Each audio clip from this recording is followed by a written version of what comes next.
श्रुतिस्मृतिपुराणानाम् श्रुति स्मृति पुराणानाम् आलयं करुणालयम्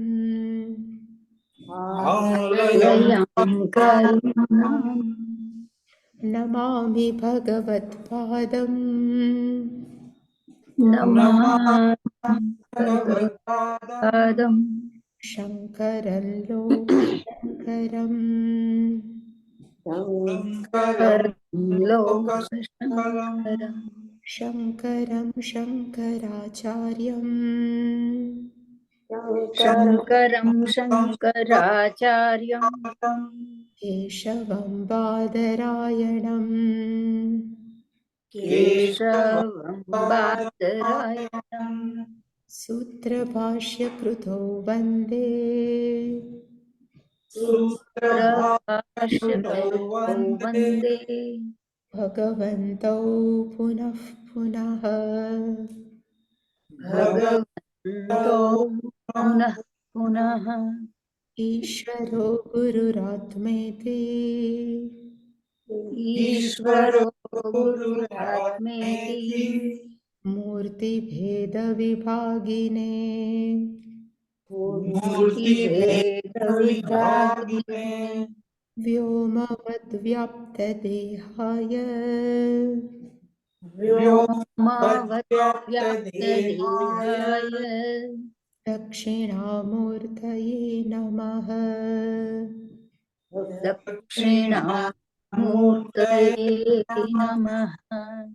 उकारस्त्वन्धकारो वै गुकारस्त्वन्धकारो वै ऋकारस्तन्निवर्तकः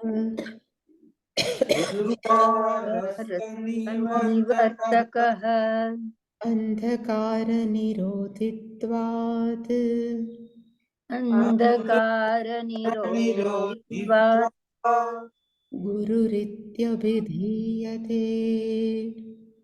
गुरुरित्यभिधीयते।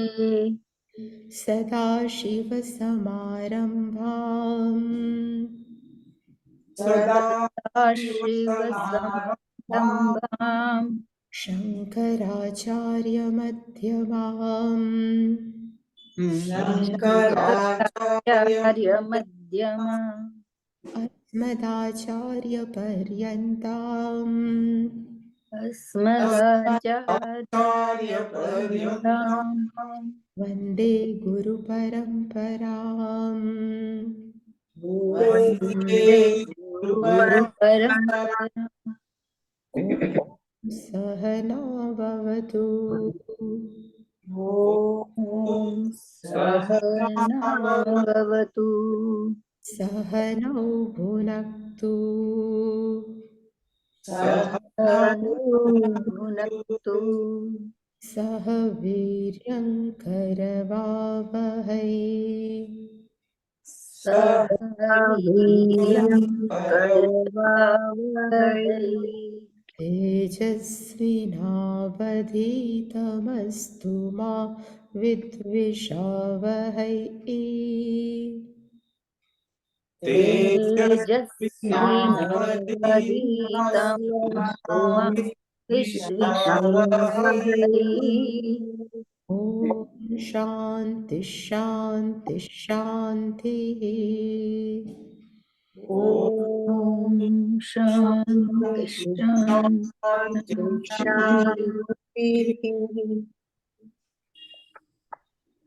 ॐ आप्यायन्तु ममाङ्गानि वाक्प्राणश्चक्षुश्रोत्रमथो बलानि च सर्वाणि। ॐ आप्यायन्तु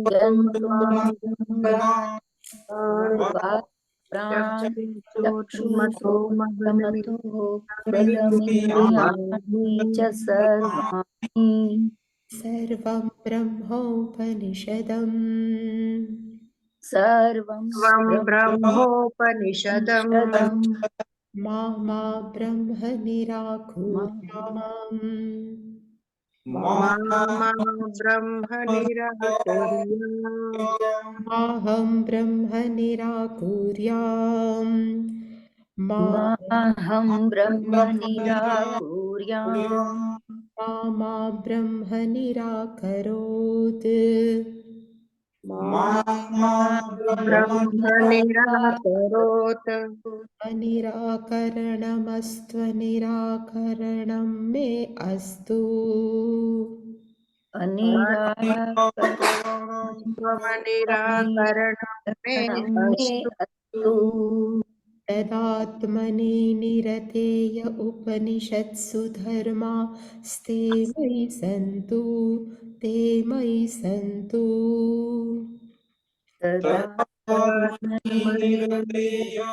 उपनिषत्सु धर्मा ते मयि सन्तु ते मयि सन्तु ॐ शान्ति शान्ति शान्तिः ॐ शान्ति शान्ति शान्तिः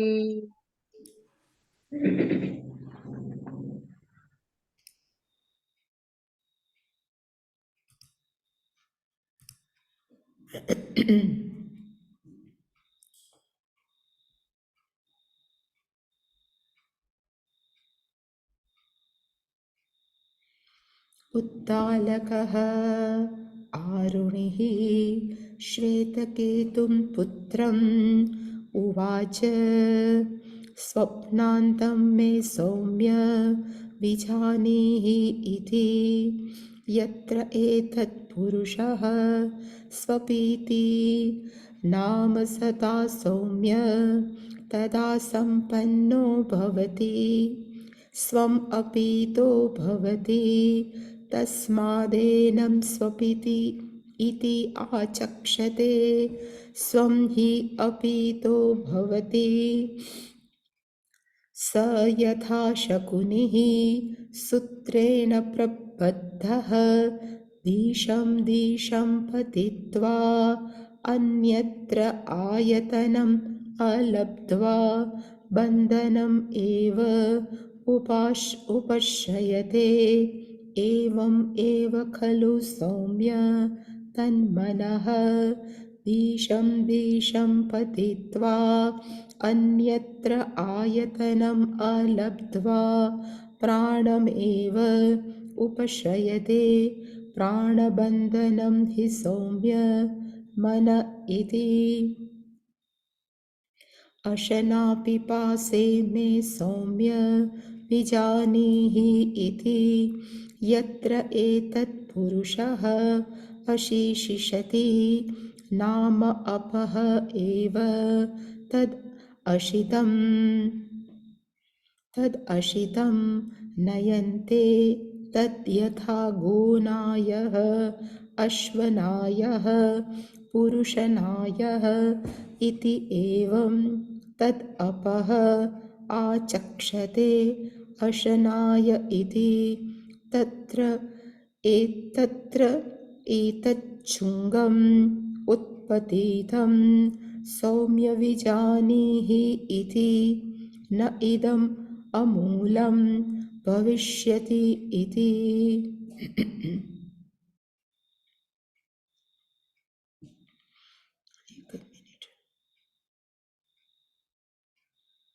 છાંદોગ્ય ઉપનિષદ છઠ્ઠા ચેપ્ટરની અંદર જે પહેલો ખંડ હતો એની અંદર શંકરાચાર્યજીએ પિતા અને પુત્રનું ઇન્ટ્રોડક્શન કરાયું અને એણે કીધું કે પુત્ર અભિમાની હતો એટલે પિતા એને બહાર ભણવા મોકલ્યો અને ભણીને પાછા આવ્યા પુત્ર એટલે પિતાએ કીધું કે તારા ગુરુજીએ તને એવું શીખવાડ્યું છે કે એક જાણવાથી બધું જણાઈ જાય, એક સાંભળવાથી બધું સંભળાઈ જાય. અને સત્ય અને મિથ્યા એનું ઇન્ટ્રોડક્શન પહેલા ખંડમાં હતું કે ભાઈ માટી સત્ય છે તો ઘડો છે એ સત્ય નથી. એવી જ રીતે નેલ કટર સત્ય છે તો નેલ કટર છે એ મિથ્યા છે, આયન છે એ સત્ય છે. એટલે કે સત્ય મિથ્યા અને આ જે પ્રતિજ્ઞા કે તને સંભળાય, એટલે પેલા દીકરાએ ના પાડી અને પછી બીજા ખંડથી ઉપદેશ આપવાનું ચાલુ કર્યું પિતાએ પુત્રને. અને પુત્રે કીધું કે તમે મને ભણાવો. એટલે બીજા ખંડની અંદર સદૈવ સૌમ્યમિદમગ્ર આસીત, આખું જગત જ્યારે ઉત્પત્તિ નહોતી થઈ ત્યારે સત સ્વરૂપમાં હતું, એની ઓળખાણ આપણને કરાવી. અને એણે એમ પણ બતાવ્યું કે સત છે એ જ શું છે તો કે જગત કારણ. આખા જગતનું કારણ કેવું છે તો કે સત. જગત નહોતું ત્યારે પહેલા સત હતું અને એ જ સત નામ અને અનેક આકારથી અત્યારે વ્યાપી રહેલું. એ બીજામાં બતાવ્યું. ત્રીજામાં જગત જો કારણ હોય તો કાર્ય શું છે તો આખું જગત અને કેવી રીતે બન્યું તો ત્રિવૃત્તકરણ બતાવી અને જગતની ઉત્પત્તિ. એટલે કહેવાય ને વ્યક્તિગત સ્તરે અને સમષ્ટિ સ્તરે બંને સ્તરે ત્રિવૃત્તકરણ થઈ અને વ્યષ્ટિ સમષ્ટિ આખું જગત છે એ આવી રીતે બન્યું. કારણમાંથી કાર્ય જગત બન્યું. અને ચોથાની અંદર પાછું બતાવવામાં આવ્યું, જો 3 તત્વમાંથી આખું જગત બન્યું હોય તો આખું જગત બીજું કાંઈ નથી પણ માત્ર 3 તત્વ જ છે. એટલે એનો અર્થ થાય કાર્યમ કારણાત અભિન્નમ. કોઈ પણ કાર્ય છે એના કારણથી કેવું જુદું ન હોઈ શકે. અને એના માટે એણે કીધું કે અગ્નિ લઈએ તો અગ્નિની અંદર સફેદ કલર છે, અગ્નિની અંદર કાળો કલર પણ છે અને અગ્નિની અંદર પીળો પણ છે, રેડ કલર પણ છે.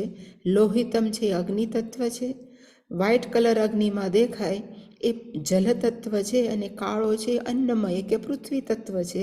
એટલે કે સમગ્ર જગતની અંદર જે પણ કાર્ય છે એની અંદર 3 તત્વો છે એ મૂળભૂત છે. એ ચોથામાં બતાવ્યું.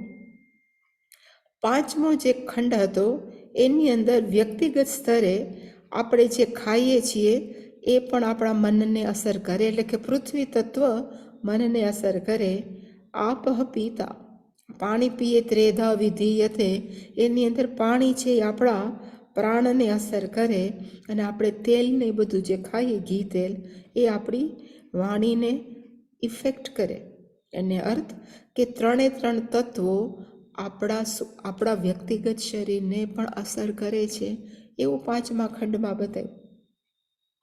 એટલે અહીંયા પણ કાર્યમ કારણાત અભિન્નમ એ બતાવ્યું. અને છઠ્ઠાની અંદર એક્ઝામ્પલ આપ્યું, કારણ કે પછી શ્વેતકેતુને રસ પડ્યો એટલે શ્વેતકેતુએ કીધું કે મને તમે ઉદાહરણ સાથે સમજાવો. એટલે એણે કીધું કે દૂધની અંદર સપોઝ માખણ હોય તો કેવી રીતે નીકળે. એટલે એણે કીધું કે જમાવાનું, પછી ઉપર જે તરી આવે એ માખણ છે. એટલે કે દૂધની અંદર માખણ હોવા છતાં દેખાતું નથી પણ છે તો માખણ જ. એવી જ રીતે આખા જગતની અંદર સત્તત્વ છે એ દેખાતું નથી પણ છે તો સત્તત્વ છે. અને ફરીવાર એના દીકરાએ કીધું કે તમે મને ભણાવો, પ્રેક્ટિકલ સાથે ભણાવો. એટલે છેલ્લું જે 8મું જે ખંડ આપણે છેલ્લો જોયો એમાં પ્રેક્ટિકલ કરાયું ને કીધું કે પ્રત્યેક મનુષ્ય છે 16 કલાહ પુરુષ, એ 16 કલાનો બનેલો છે. અને દીકરાને કીધું કે તું 15 દિવસ સુધી કશું ખાતો નહીં અને 16મા દિવસે અપીબ ન અશ, you should not eat anything, તારે કંઈ ખાવાની જરૂર નથી પણ અપીબ, તારે શું કરવાની જરૂર છે તો કે પાણી પી. 15 દિવસ પછી આવ્યો તો મનને પોષણ ન મળવાથી એને એકેય વસ્તુ યાદ ન રહી. પાણી પીવાથી એના પ્રાણ ન ગયા, કારણ કે પ્રાણમય અપહ, આપણા પ્રાણ છે પાણીમય છે જ્યારે આપણું મન છે અન્નમય છે. અને એના પરથી એને સાબિત કર્યું કે 3 તત્વો 3 મહાભૂત છે એ આપણા વ્યક્તિગત સૂક્ષ્મ મનને, પ્રાણને અને વાણીને અસર કરે છે. આટલું બધું ભણાવ્યા પછી હવે પાછું બેક એ આવે છે ને આપણે એ જોઈએ છીએ. 7મો ખંડ સુધી આપણે જોયું અને હવે ષોડશ કલા અને છેલ્લું આપણે જે જોયું હતું એની અંદર 8મો ખંડ 6ઠ્ઠો અધ્યાય 1લો મંત્ર. એની અંદર હતું કે પહેલી વાર પિતાનું ઇન્ટ્રોડક્શન કરાયું કે પિતા કોણ હતા, તો કે આરુણિહી. એણે શ્વેતકેતુને કીધું કે સ્વપ્નની અંદર એટલે કે આપણે સૂઈ જઈએ છીએ ત્યારે ખરેખર શું થાય છે. એટલે કીધું કે સૂઈ જાય ત્યારે સ્વમ અપિતો ભવતી, આપણે આપણા વાસ્તવિક સ્વરૂપ સાથે એક થઈ જાય છે. એટલે જ પછી એને સ્વપિતિ એવું વ્યુત્પત્તિ કરવામાં આવે કે સ્વપિતિની વ્યુત્પત્તિ શું થાય, તો એની વ્યુત્પત્તિ થાય સ્વમ હિ અપિતો ભવતી. સ્વનો અર્થ થાય પોતાની અંદર, અપિતિનો અર્થ થાય લીન થઈ જવું. પોતાની અંદર જ માણસ છે એ શું થઈ જાય છે, તો કે લીન થઈ જાય છે. હવે એના પછીનું છે એને માટે થઈ અને એણે એક એક્ઝામ્પલ આપ્યું અને એક્ઝામ્પલની અંદર આપણે જોયું હતું કે યથા શકુનિ. શકુનિનો અર્થ થાય પાંડવવાળો શકુનિ નહીં, નો મામો શકુનિ નહીં, પણ એનો અર્થ થાય પક્ષી. જેવી રીતે પક્ષી એટલે કલ્પના કરવામાં આવી છે કે એક પારધીએ એક પક્ષીને પકડ્યું, એના પગને દોરાથી બાંધ્યું અને પછી એક કિનારાથી બીજા કિનારે બોટમાં બેસીને પક્ષીને લઈ જતો હતો. એટલે પક્ષીને ઉડવાનું મન તો થાય, છૂટવાનું તો મન થાય, એટલે એ ચારે બાજુ ઉડે, પણ પગ બાંધેલો હોય એટલે બહુ આઘું ન જઈ શકે. ઉડી ઉડીને પાછું પોતાની જગ્યાએ પાછું આવે અને પાછું જ્યાં બાંધ્યું હતું ત્યાં બેસી જાય.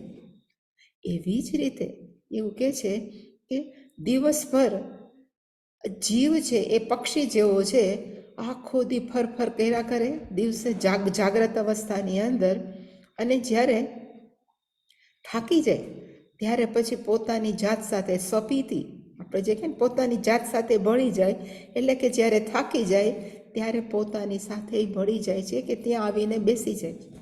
એ આ બીજા મંત્રની અંદર કીધું છે. એટલે કે પેલું છે સહ યથા શકુનિ. સહ એટલે કે તે, યથા એટલે કે જેવી રીતે, શકુનિ એટલે કે પક્ષી, સૂત્રેણ પ્રબદ્ધ. સૂત્રનો અર્થ થાય દોરડા વડે, પ્રબદ્ધ એને બાંધેલો હતો. અને બિચારું પક્ષી પછી શું કરે, તો કે દિશમ દિશમ પતિત્વા, ચારે બાજુ દિશામાં, દિશમનો અર્થ થાય પ્રત્યેક દિશાની અંદર ઉડા કરે. પતિત્વા એટલે કે ઉડી ઉડીને, અન્યત્ર આયતનમ અલબ્ધવા, પણ પગ બાંધ્યો હોવાથી એને બીજે ક્યાંય આશ્રય ન મળ્યો. આયતનમનો અર્થ થાય આશ્રય કે જગ્યા. અલબ્ધવા ન મળવાથી બંધનમ એવ ઉપશ્રયતે, એ વળી પાછો જ્યાં બાંધ્યું હતું ત્યાં ઉડી ઉડીને પાછું બેસી ગયું, બિચારું થાકી ગયું. એવમ એવ ખલું, એવી જ રીતે આપણે પણ શું થાય છે, તો કે હે સૌમ્ય તન મનઃ, આજે આપણું મન છે એ જાગ્રત અવસ્થાની અંદર દિશમ પતિત્વા, જેવા સવારે ઉઠી એટલે ઘોડા ચાલુ થાય કે આજે આ કરવાનું છે, આ કરવાનું, ફલાણું કરવાનું, ચારે બાજુ મન શું કરે, તો કે દોડા જ કરે. પછી એને એમ થાય કે આ જગ્યાએ જાઉં તો મને શાંતિ મળે, મને સુખ મળે, ફલાણું કરું તો મને સુખ મળે. એટલે કે અન્યત્ર આયતનમ, બીજી કોઈ પણ જગ્યાએ એ સુખને પ્રાપ્ત કરવાની કોશિશ કરે છે, પણ અન્યત્ર આયતનમ અલબ્ધવા, પણ એને બીજે ક્યાંય આશરો મળતો નથી. આશરાનો અર્થ એવો નથી કે આપણે ઘરમાં રહી છીએ આશરો છે, પણ અંદરથી બીજે ક્યાંય એને શાંતિ કે સુખ મળતું નથી. અત્યંત પૈસાદાર હોય તો એસીની અંદર પણ ઊંઘ ન આવી શકે. બહુ પૈસાદાર હોય, બધું જ ખાવાનું મળતું હોય, પણ ભૂખ ન લાગતી હોય તો અંદરથી આનંદ ન હોય. એને કહેવાય દિશમ દિશમ પતિત્વા અન્યત્ર આયતનમ અલબ્ધ. એને પ્રાપ્ત ન થયો પછી એ શું કરે તો કે પ્રાણમ એવ ઉપશ્રયતે.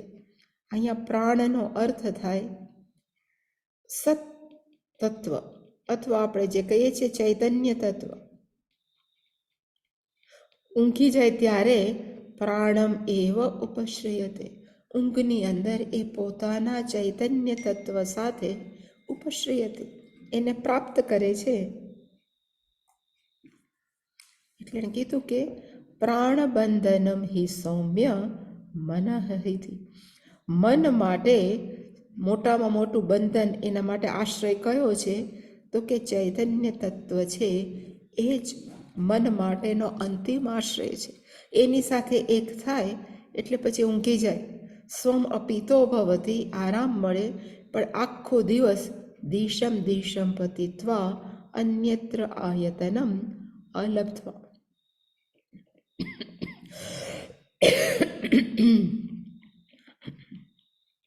અને આ શંકરાચાર્યજીએ બહુ પેલામાં ડીપમાં નથી સમજાયું. સહ યથા શકુનિ. શકુનિનો અર્થ શું થાય તો કે પક્ષી. આપણા મનમાં શકુની મામા જ આવે, પણ શકુનીનું સંસ્કૃત નામ છે બર્ડ. અને એ શકુની ઘાતકસ્ય, મેં કીધું ને પારધી, એને કોઈક પક્ષીને પકડ્યું ઝાડમાં, એને કહેવાય શકુની ઘાતકસ્ય.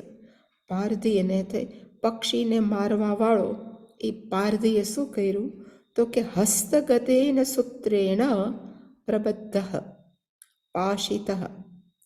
એ શકુનીને કે એ પક્ષીને હાથમાં રહેલા દોરડા વડે, હસ્તગતેન હાથમાં રહેલા, સૂત્રેણ દોરડા વડે, પ્રબદ્ધ નો બીજો અર્થ થાય પાશિત, એને બાંધ્યું બિચારા પક્ષીને.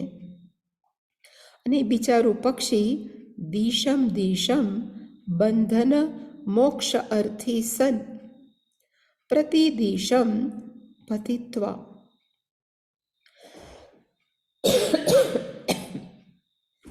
દિશમ દિશમ, બિચારા બાંધેલા પક્ષીને ચારે બાજુ બધી દિશામાં, અને શું કામ ઉડે છે? બંધન મોક્ષાર્થી. હું આ બંધનમાંથી છૂટી જાઉં, હું બંધનમાંથી છૂટી જાઉં, એના મોક્ષ માટે થઈ પ્રતિદિશમ પતિત્વા. બિચારું ચારે બાજુ ઉડ ઉડ કરે છે, પણ આખો દિવસ ઉડે પછી છેલ્લે બિચારું થાકે તો ખરું. એટલે કીધું અન્યત્ર અન્યત્ર બંધનાત. આ બંધન સિવાય બીજે ક્યાંય દોરડા સાથે બાંધ્યું હતું એના સિવાય આયતનમ નો અર્થ થાય આશ્રયમ. એને બાંધવા સિવાય બીજો આશ્રયમ. શેના માટે આશ્રય જોઈ તો કે વિશ્રમણાય અલબ્ધવા. ક્યાંક આરામ થાય બિચારું, એને થાય હું મરી જાઉં, એને ખબર તો હોય, ઇન્સ્ટિંક્ટ હોય કે મને બાંધ્યું છે એટલે મારી નાખશે. એટલે કે વિશ્રમણાય, બીજે થાકી જવાનું, થાક ઉતારવા માટે બીજી કોઈ જગ્યા, અલબ્ધવા એનો અર્થ થાય અપ્રાપ્ય, એને ન મળવાથી બંધનમ એવ ઉપશ્રયતે. એ પાછું પોતેને જ્યાં બાંધ્યું હતું ને ત્યાં આવીને થાકીને બેસી જાય. એવમ એવ યથા અયહ દ્રષ્ટાંત. જેવી રીતે આ દ્રષ્ટાંત છે એવી રીતે જે એક્સપ્લેન કરે ને એને કહેવાય દાષ્ટાંત.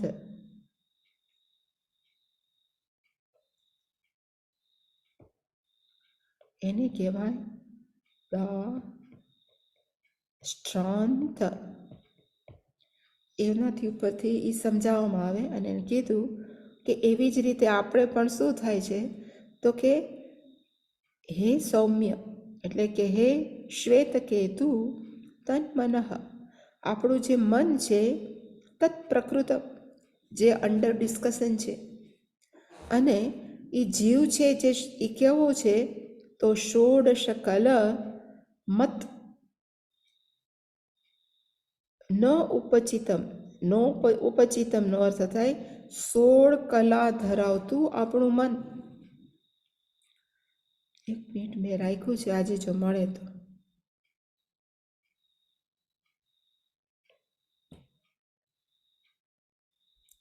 આ છે સહ પ્રાણમ અસૃજત પ્રાણાત શ્રદ્ધામ ખમ વાયુ જ્યોતિ આપઃ પૃથ્વી ઇન્દ્રિયમ મનઃ અન્નમ અન્નાત વીર્યમ તપઃ મંત્રાઃ કર્મલોકાઃ નામ ચ. આ બધાને કહેવાય ષોડશ કલા, જે પ્રશ્ન ઉપનિષદની અંદર આવેલું છેલ્લું જે એનો ખંડ છે. આ ટોટલ 16 છે. એનાથી જીવ જાણે કે બનેલો છે. એક શરીરમાંથી બીજા શરીરમાં એ સતત જર્ની કરે છે. એટલે કીધું કે મન યત પ્રકૃતમ, આપણું મન જે આપણે અત્યારે ચર્ચા કરી રહેલા છે એ કેવો છે જીવ? તો કે ષોડશ કલામત નો ઉપચિતમ નહ ઉપચિતમ. એને શું કહેવાય? તો કે મનઃ નિર્ધારિતમ. એને જ કહેવાય કે અન્નથી, અહીંયા છે ષોડશ કલમ અન્ન ઉપચિતમ, એ અન્ન દ્વારા પોષાઈ રહેલું જે આપણું મન છે એ ટોટલ કેટલું છે? તો કે ષોડશ કલા. અને એને નામ શું આપ્યું છે? તો કે મન. હવે તત પ્રવિષ્ટ તત્સ્થ તદ ઉપલક્ષિત જીવ. એટલે કે જે મન કે છે એ ખરેખર શું છે? તો કે જીવ જ છે. પણ જીવ શું છે? તત્ પ્રવિષ્ટ, એ પ્રવેશી ગયેલો છે. કઈ જગ્યાએ? તો કે મનમાં. પ્રવેશનો અર્થ હંમેશા યાદ રાખવું, લિટરલી પ્રવેશ નહીં, પણ સૂક્ષ્મ શરીર છે. સપોઝ આ સૂક્ષ્મ શરીર છે,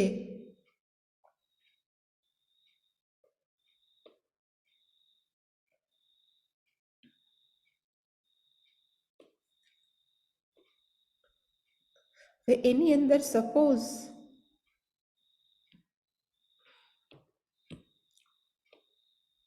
આપણે કરીએ કે સપોઝ આ બધા છે એ ચૈતન્ય તત્વ છે, ઓલ પરવેડિંગ કે સર્વવ્યાપક છે. એ ચૈતન્ય તત્વની અંદર બધા સૂક્ષ્મ શરીરો જાતના છે, અસંખ્ય. હવે સૂક્ષ્મ શરીરની અંદર ભગવાને કંઈક એવી વ્યવસ્થા કરી છે કે એ સૂક્ષ્મ શરીર ચૈતન્ય તત્વની સન્નિધિની અંદર લાઈવ થઈ જાય, એઝ તો જાણે કે ચેતનવંતા થઈ જાય.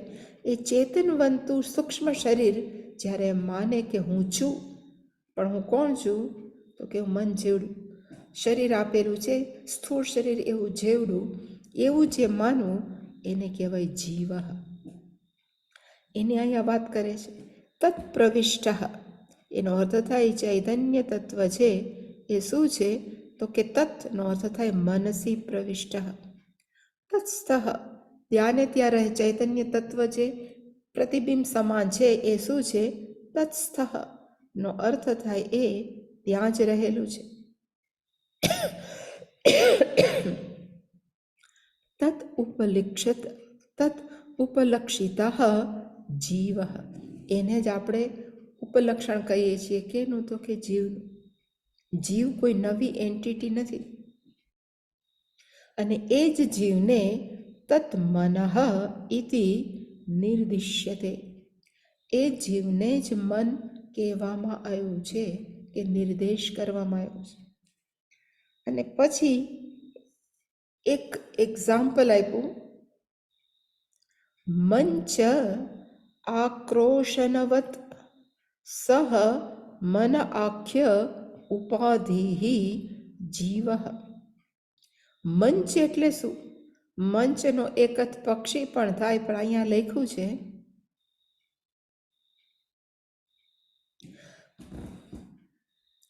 जिस प्रकार મંચાહા ક્રોશંતી, પક્ષીઓ આપણે કલરવ કરતા હોય ને એવી જ રીતે એણે કીધું. પણ અહીંયા મંચનો અર્થ થાય, इस वाक्य में मंच शब्द में उस पर बैठे हुए लोगों का ग्रहण होता है.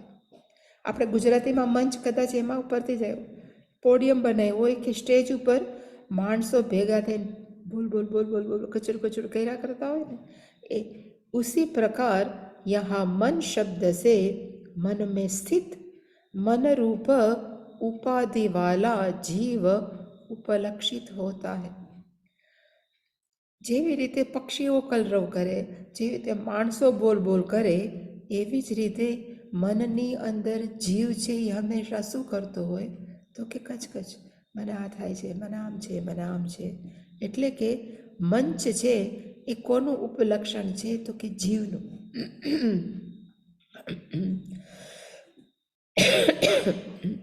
એટલે કીધું કે મંચ આક્રોશનવત. આક્રોશનનો અર્થ થાય બોલ બોલ બોલ બોલ કરવું, કારણ વગરનું બોલ બોલ કરવું.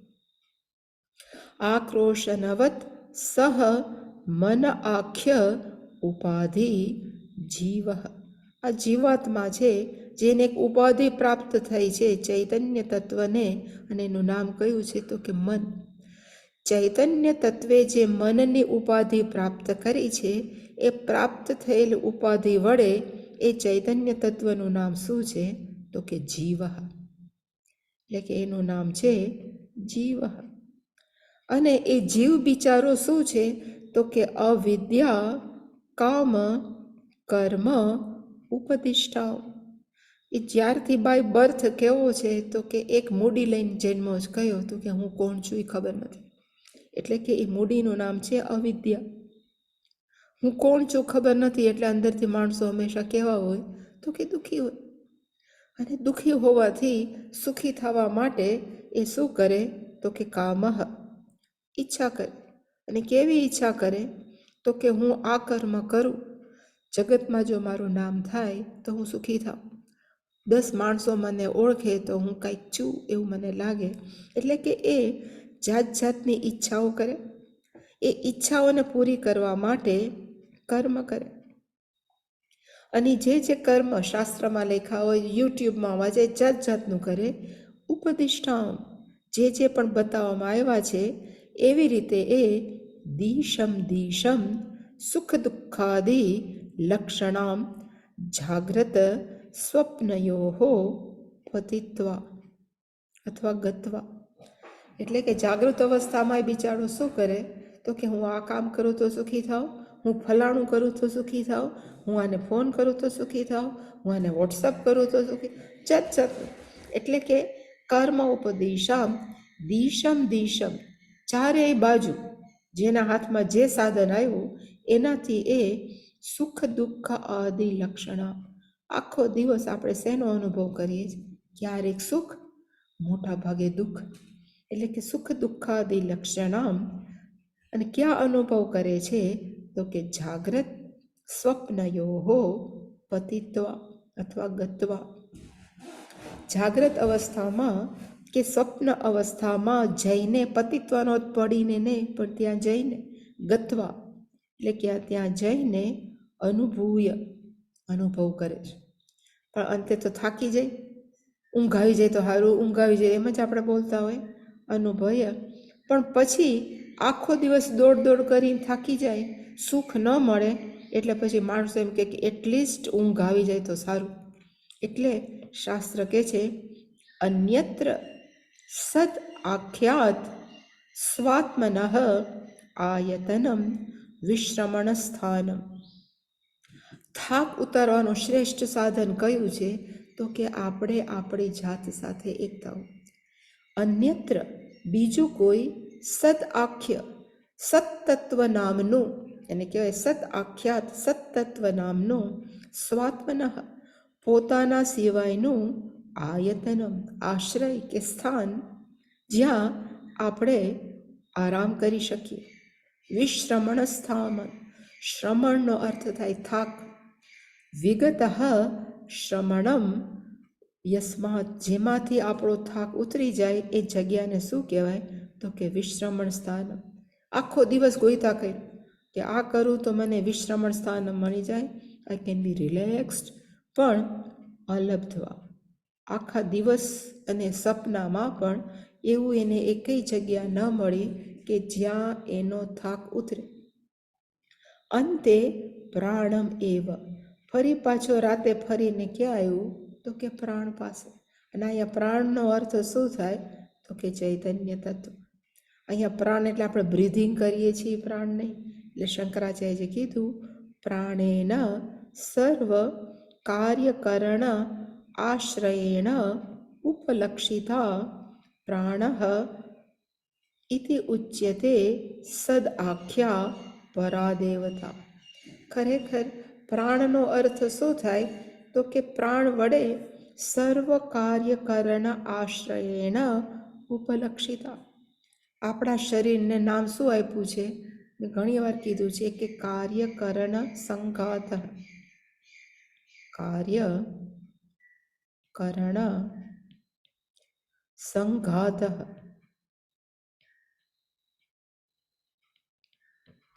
કાર્યનો અર્થ થાય સ્થૂળ શરીર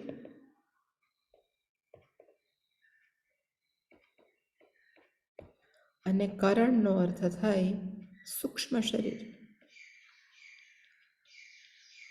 સૂક્ષ્મ શરીરને પોતે ક્યાંક પણ કાર્ય કરવા માટે સ્થૂળ શરીર જોઈ, એટલે કરણનો અર્થ થાય સાધન, અને સાધન વડે આપણે જ્યાં પણ કરી શકીએ એના માટે જે જોઈએ એને કહેવાય કાર્ય. અને સંઘાતનો અર્થ થાય સમૂહ, એટલે કે આપણું શરીર છે સ્થૂલ સૂક્ષ્મ કારણ શરીર જે ત્રણ છે, એટલે કે સ્થૂળ અને સૂક્ષ્મ શરીર એનું ટેકનિકલ નામ છે કાર્યકરણ સંઘાત. એટલે શંકરાચાર્યજી લખ્યું કે આપણા સ્થૂલ અને સૂક્ષ્મ શરીરને શું કહેવાય તો કે કાર્યકરણ આશ્રયેણ ઉપલક્ષિતા. અત્યારે જે આ પ્રાણ એટલે કે સત્તત્વ ચૈતન્ય તત્વ છે એ કેવું છે તો કે જાણે કે આશ્રય લીધો કોનો તો કે કાર્યકરણ આશ્રય. સ્થૂળ અને સૂક્ષ્મ શરીરની અંદર બિચારું ઉપલબ્ધ છે. એ જ ચૈતન્ય તત્વનું નામ શું છે તો કે સદ આખ્યા પરાદેવતાને અહીંયા આ મંત્રની અંદર પ્રાણ નામથી ઓળખાવવામાં આવ્યું છે. એ ચૈતન્ય તત્વ છે પરાદેવતા. અને કઈ કઈ જગ્યાએ એવું કીધું તમે પ્રાણને શું કામ ચૈતન્ય તત્વ કહો? જો માણસો પૂછે એટલે એને કીધું કે પ્રાણસ્ય પ્રાણ. બૃહદારણ્યક ઉપનિષદમાં કીધું છે કે ચૈતન્ય તત્વ શું છે તો કે જેને લીધે પ્રાણ ચાલે છે એ પ્રાણ એ છે, એટલે કે પ્રાણસ્ય પ્રાણમ. એવી જ રીતે પ્રાણ શરીર ભારૂપ. છાંદોગ્ય ઉપનિષદની અંદર 3જા અધ્યાયના 14મા ખંડના 2જા મંત્રમાં કહેવામાં આવ્યું કે જે પ્રાણ શરીર છે એ કેવું છે ચૈતન્ય સ્વરૂપ. એનો અર્થ કે આ મંત્રની અંદર જે પ્રાણ છે એનો અર્થ આપણા શ્વાસ નહીં, પણ પ્રાણનો અર્થ શું થાય તો પરાદેવતા ચૈતન્ય તત્વ. એટલે એને કીધું કે અતઃ આ કારણને લીધે તામ દેવતામ પ્રાણમ પ્રાણ આખ્યામ એવ ઉપશ્રયતે. હાંજ પડે ત્યારે બિચારો જીવ દિવસભર દોડાદોડી કરે, બધી જગ્યાએ જાય, અને છેલ્લે ઊંઘતી વખતે એ પ્રાણ આખ્યામ દેવતામ ઉપશ્રયતે, એ પોતાના ચૈતન્ય તત્વ સાથે એક થઈ જાય છે ઊંઘી જાય ત્યારે. અને કીધું કે પ્રાણ બંધનમ યસ્ય મનસઃ, એટલે કે મન માટે ચૈતન્ય તત્વ જેના માટે, એટલે કે મનસહનું આપણે વ્યુત્પત્તિ કરીએ તો મન કેવું છે તો કે પ્રાણ બંધન, જેના માટે ચૈતન્ય તત્વ જાણે કે મનની અંદર બંધાઈ ગયેલું છે. એટલે એને કીધું પ્રાણ બંધનમ હિ યસ્માત સૌમ્ય મનઃ, એટલે કે મન છે એ કોની સાથે બંધાયેલું છે તો કે ચૈતન્ય તત્વ સાથે. અને પ્રાણ ઉપલક્ષિત એવ ઉપલક્ષિત દેવતાશ્રયમ. પ્રાણથી એટલે કે દેવતાને અહીંયા નામ શું આપવામાં આવ્યું છે તો કે પ્રાણ. અહીંયા જે દેવતા એટલે કે ચૈતન્ય તત્વ નામે દેવતા છે, વળી પાછા કોઈ પૃથ્વી દેવતા અને વાયુ દેવતા નથી. અહીંયા પરા દેવતા જે લખ્યું છે એ કયું છે તો કે પ્રાણ, એટલે કે પ્રાણ ઇઝ ઇક્વલ ટુ સત. એ જ સત છે, એ જ પરા દેવતા છે. અને એ જ ચૈતન્ય તત્વ, all are one and same, એ જ ચૈતન્ય તત્વ છે. અને મનઃ છે એ શું છે? તદ ઉપલક્ષિત જીવ, કે ચૈતન્ય તત્વનું પ્રતિબિંબ મનમાં પડ્યું ને બિચારું બોલવા માંડ્યું કે હું મન છું, એટલે કે જીવ કેવો છે? તો કે ચૈતન્ય તત્વનું મન ઉપર રહેલું પ્રતિબિંબને માનવા માંડ્યું, એનું નામ જીવ છે.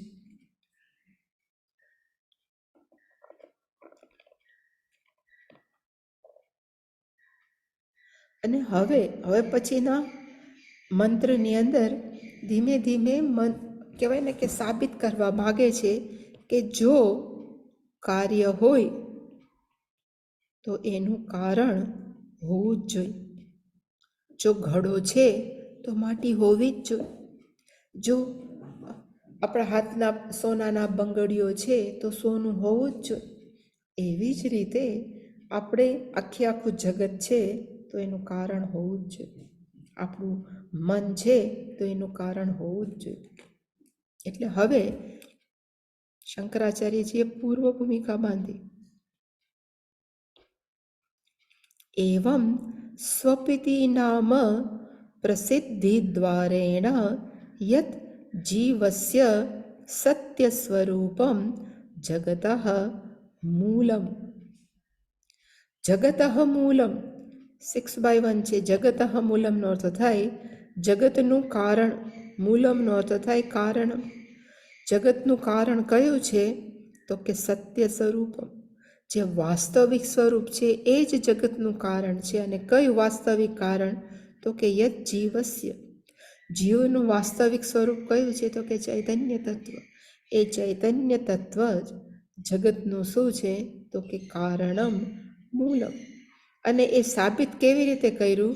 તો કે સ્વપિતિ નામ પ્રસિદ્ધિ દ્વારે. કારણ કે આપણે જ્યારે સૂઈ જાય છીએ ત્યારે આપણે આપણી જાત સાથે એક થાય છે. અને કેવી રીતે સાબિત કર્યું? ઘણીવાર મેં કીધું છે, છતાં પણ હું અહીંયા જે બહુ બતાવું છું એ કે સપોઝ આ બતાવીએ,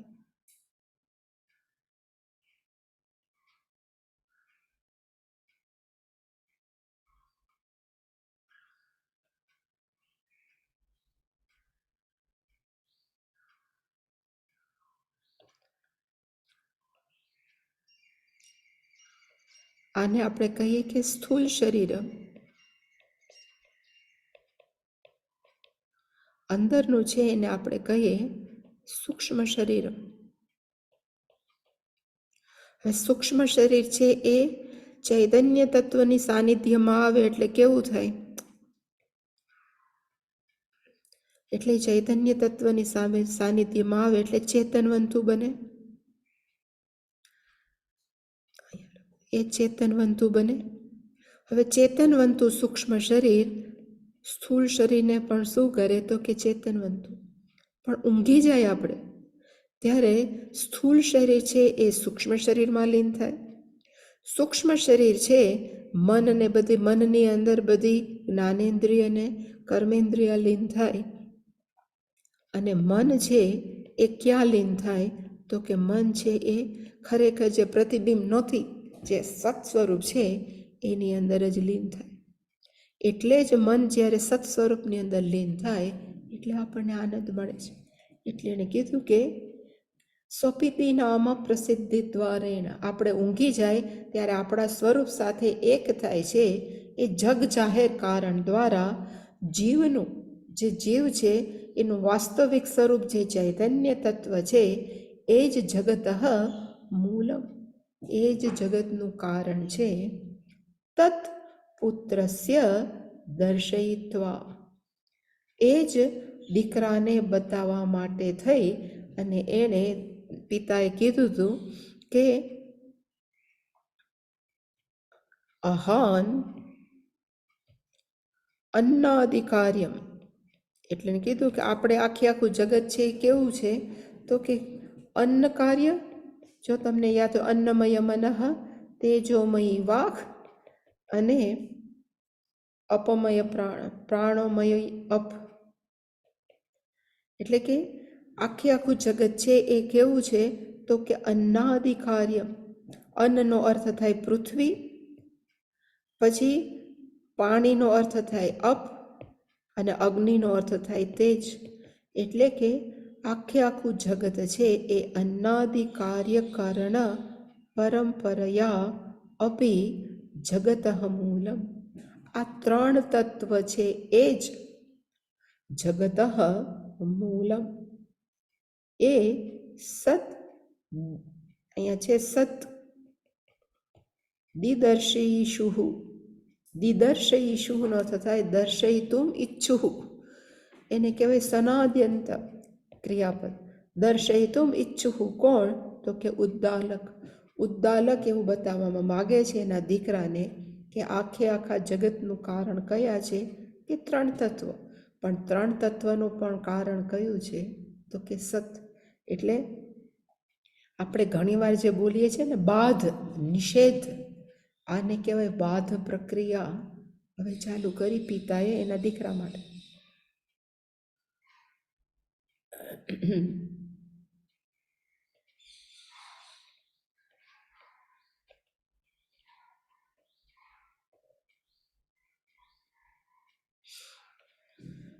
આપણે ખાઈએ પીએ ને, જે ખાઈએ પીએ છીએ એને ખાવું, એને કહેવાય અશના.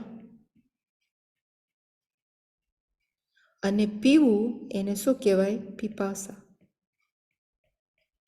પીપાસાનો અર્થ થાય તરસ, અને અશનાનો અર્થ થાય ભૂખ. એટલે હવે આની અંદર અશનાને એ સમજાવે છે. એટલે પિતાએ કીધું અશના પીપાસે મે સૌમ્ય વિજાનીહિ ઇતિ યત્ર એતત પુરુષઃ અશેષિષતિ નામ અપહ એવ તદ અશિતમ નયન્તે તદ યથા ગોનાયઃ અશ્વનાયઃ પુરુષનાયઃ ઇતિ એવં તદ અપહ આચક્ષતે અશનાય ઇતિ તત્ર એતત છુંગમ ઉત્પતિતમ સૌમ્યમ વિજાનીહિ ન ઇદમ અમૂલમ ભવિષ્યતિ. હવે આની અંદર એને 2-3 એક્ઝામ્પલ આપ્યા છે. પછી આપણે ઉપલું જોઈએ. ગોનાયઃ અશ્વનાયઃ.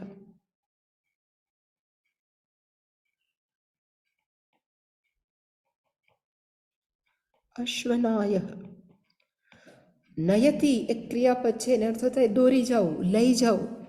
ગોનાયનો અર્થ થાય ગાયોને લઈ જવા વાળો ગોવાળ. શું કામ એનું નામ ગોનાય પડ્યું? કારણ કે કોને લઈ જાય છે? તો કે ગાયોને, દોરી જવા વાળો. એવી જ રીતે બીજું નામ છે અશ્વનાય. એને શું કહેવાય? ઘોડાને જે સાચવે ને, આને ગોવાળ કહેવાય. પણ ઘોડાને સાચવે એનું નામ હોય છે કંઈ ભૂલી ગઈ. પણ ઘોડાને લઈ જવા વાળો, દોરી જવા વાળો. એવી જ રીતે એક છે પુરુષનાય. માણસોને, પોલીસો ચોરને ન દોરી જાય હાથમાં પકડી પકડીને, તો એને કહેવાય પુરુષનાય.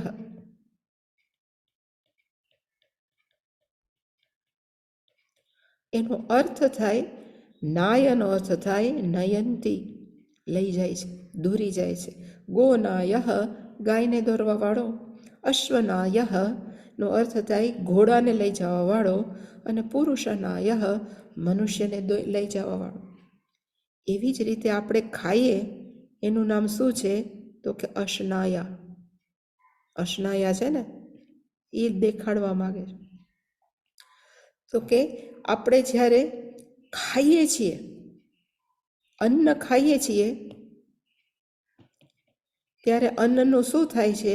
તો કે અન્નને લઈ જાય છે. અશિતમ અન્નમ નયન્તે.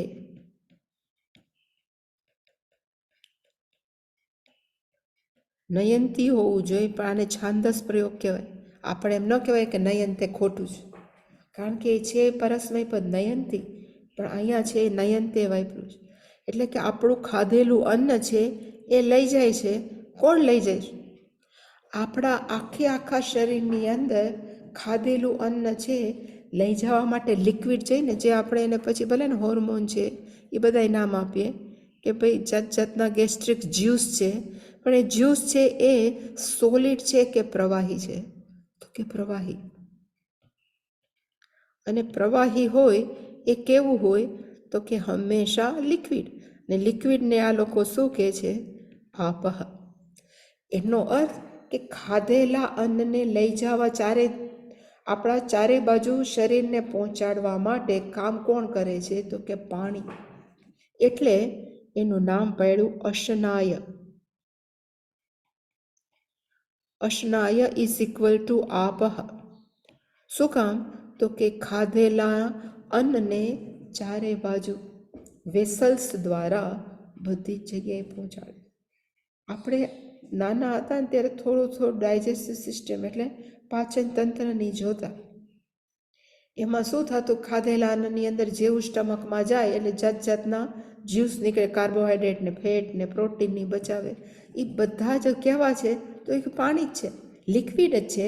એટલે એને કીધું કે એ બધાને છૂટા પાડી અને જે જગ્યાએ જેને પહોંચાડવાના હોય એને પહોંચાડે છે. એટલે કે આપણા અંદર રહેલા પાણી કે આપ છે એનું નામ શું છે? તો કે અશનાય. એવું કહેવામાં.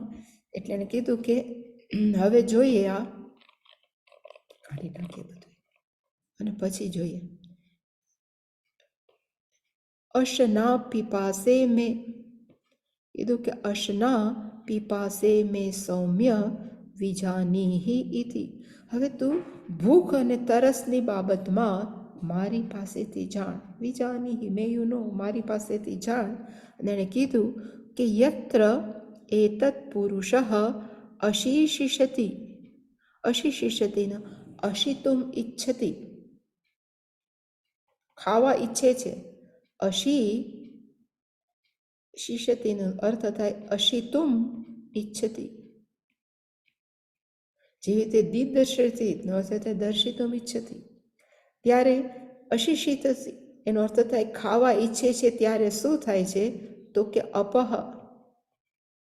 જે અંદરનું ડાયજેસ્ટિવ જ્યુસ છે એવ તદ અશિતમ નયંતે. આપણી અંદરના જ્યુસ છે એ અશિતમનો અર્થ થાય ખાધેલું અન્ન નયંતે, એને લઈ જાય છે. કઈ કઈ જગ્યાએ? જ્યાં જ્યાં જરૂર છે. આપણે કહીએ કે આપણામાં લીવર છે, આપણા કિડનીને અમુક જરૂર છે, ઇન્ટેસ્ટાઇનને જે જરૂર છે, ત્યાં બધા સીધા ખોરાક ચોટતા નથી, પણ ખોરાક પહેલાં ડાયજેસ્ટ થાય, પછી બધા પોતપોતાની જગ્યાએ જાય. એના કેના જેવું છે? તો કે તદ યથા ગોનાય, ગોવાળ છે ગાયોને લઈ જાય. અશ્વનાય, ઘોડા કહેવાય ને, ભૂલી ગઈ, ઘોડાવાળો ઘોડાને લઈ જાય. પુરુષનાય, માણસોને લઈ જવાવાળો પુરુષનાય. ઇતિ એવમ, સેમ વે તેવી જ રીતે તદ અપહ, જે પાણી છે એને આ ચક્ષતે, એને કહેવામાં આવે છે આ ચક્ષતે, એનો અર્થ થાય એક્સપ્લેઇન, કહેવામાં આવે છે. અશનાય ઇતિ, એને કહેવામાં આવે છે કે આ શું કરે છે? તો કે અપ એટલે કે પાણી ઇઝ ઇક્વલ ટુ અશનાય ઇતિ. એનો અર્થ આપણે જે ખાઈએ છીએ એનું કોઈ કારણ હોવું જોઈએ. સપોઝ આપણે અન્ન ખાઈએ તો અન્નનું કારણ કયું છે? તો કે જલ છે. અને પછી આવશે જલનું કારણ કયું છે? તો કે અહીંયા ખાલી અગ્નિ તત્વ છે. જો અન્ન છે નું કારણ જળ છે, આપણે ખાઈએ છીએ પણ પચાવે છે કોણ? તો કે પાણી. એટલે કે ખાધેલા અન્નનું કારણ કયું છે? તો કે પાણી છે. કારણ કે આપણે આમ કહીએ છીએ આકાશ, વાયુ, અગ્નિ, જળ અને પૃથ્વી, પણ અહીંયા પૃથ્વીને અન્ન કીધું છે. રિવર્સમાં જાય તો પૃથ્વીનું કારણ કયું છે? તો કે જળ. જળનું કારણ કયું? તો કે અન્ન. એવી રીતે અહીંયા આપણે અન્ન છે, પૃથ્વીને અન્ન કહીએ તો એનું કારણ કયું? તો કે જલ. એવી રીતે બતાવવામાં. એટલે એને કીધું કોઈ પણ એટલે એના પરથી સાબિત શું કરવા માગે છે? તો એણે કીધું તત્ર એતત છુંગમ ઉત્પતિતમ. છુંગમ નથી, ખરેખર છે શૃંગમ. શુંગમ ઉત્પતિતમ. શુંગમનો અર્થ થાય કારણ. કેવું લખ્યું છે? શુંગમનો અર્થ થાય, આપણે કહીએ કે અંકુર ફૂટ્યું મગમાંથી, તો જે અંકુર ફૂટે એને શું કહેવાય? તો કે શુંગમ. અંકુર શું કામ ફૂટ્યું? તો હવે મગ હોય ત્યારે ફૂટે ને. એવી જ રીતે ખાધું ક્યારે? તો કે પાણી છે ત્યારે ને. એટલે એને કીધું તત્ર એતત. શુંગમનો અર્થ થાય કાર્યમ. ઉત્પતિતમ હોય જ છે. સૌમ્ય વિજાનીહિ ન ઇદમ અમૂલમ ભવિષ્યતિ. કોઈ પણ વસ્તુ કારણ વિનાની હોતી જ નથી. અહીંયા મૂલમનો અર્થ થાય કારણ. અહીંયા છે અમૂલમ નો અર્થ થાય કારણ વિહીન. દુનિયાની કોઈ પણ વસ્તુ છે એ ક્યારેય કારણ વગરની થતી જ નથી. એટલે કે સૌમ્ય વિજાનીહિ ઇદમ અમૂલમ ન ભવિષ્યતિ. આખું જગત છે તો એનું કારણ કયું? તો કે પૃથ્વી. જો પૃથ્વી છે તો એનું કારણ કયું? તો કે અશ્નાય, એટલે કે પાણી છે. પાણીનું કારણ કયું? તો કે અગ્નિ છે.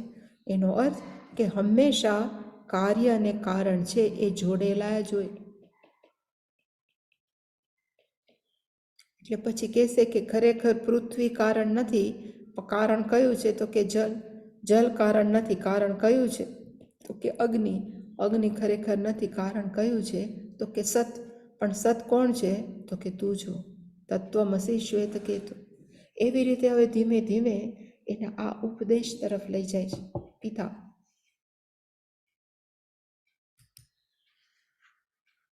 Any question? કોઈ પ્રશ્ન? નહીં?